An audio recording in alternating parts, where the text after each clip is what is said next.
like to say something? I'm here most Saturday mornings, and it is not unusual to have the current and past presidents here. And if you count David and go down, and Michael also, there are 5 of us. And I watch, and it's not unusual to have at least 8.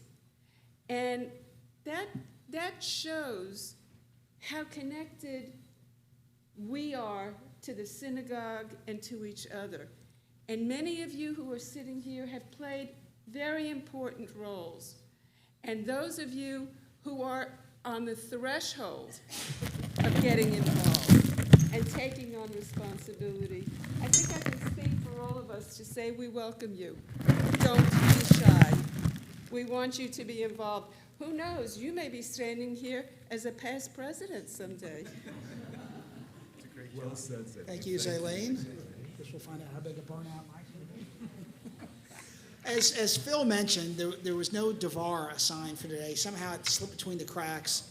So the rabbis has a book from Rabbi Bradley Artson, and I'm just going to read a very short Devar on Korach. Korach challenges, but how does Moses react?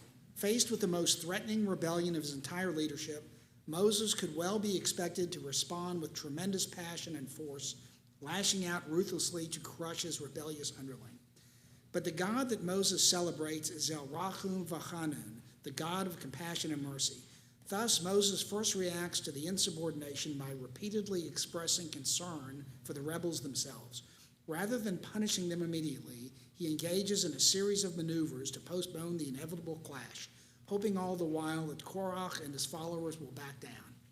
Initially, Moses summons 2 of the leaders of the revolt, Datan and Aviram, in the hope that their obedience to his call would demonstrate a willingness to renew their loyalty to Moses and to God.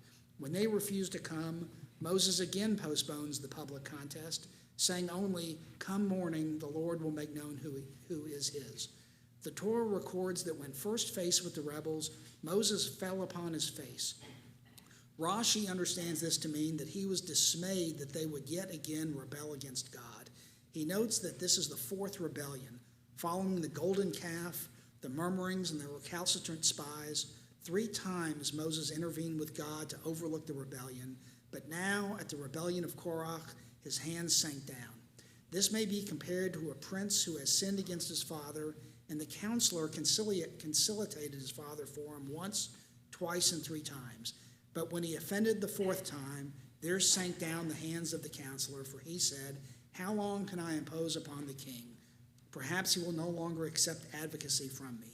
Rashi's Midrash, taken from Midrash Tanhuma, illustrates a powerful mode of leadership not often accepted by our contemporaries. Rather than lash out, Moses demonstrates sufficient confidence in his own leadership to try to reestablish a connection with his enemies. Rather than simply use force to impose his will, Moses makes the effort to persuade, discuss, and negotiate. In their own time, when some leaders are praised for their ability to impose their will and get things done, others are condemned for being too emotional. The compassionate efforts of Moses can encourage us to consider a higher level of interpersonal accommodation and understanding. Power can be more than the ability to use force, the might to impose will. Perhaps the ultimate power, as our rabbis understood so well, was the ability to control our inner drives, to hold them in check, and to occasionally rise above them. In the world of international politics, as in the world of friendship, family, and love, taking the time to persuade, explain, and educate can produce results the depth and degree of which can far surpass a begrudging acquiescence to force. Wouldn't that make this planet a more peaceful place to live? Shabbat Shalom.